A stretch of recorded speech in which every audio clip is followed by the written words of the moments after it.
ఓం నమో రామదూతాయ.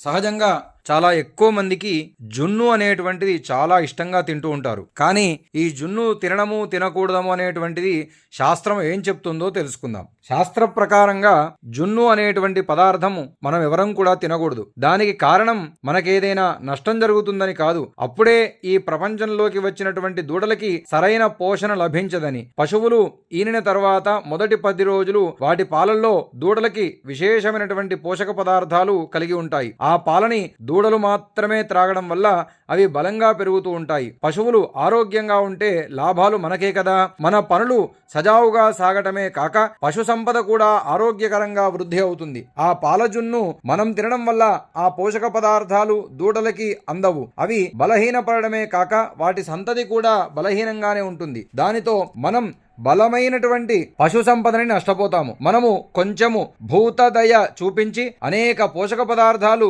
రోగ నిరోధక శక్తి ఉన్నటువంటి పాలని దూడలని తాగనిస్తే పశువులు ఆరోగ్యంగా పెరుగుతాయి. ఈ కారణాల వల్లనే మనల్ని జున్ను తినకూడదు అనేటువంటి విషయం తెలుసుకోవాలి. ఓం నమో రామదూతాయ.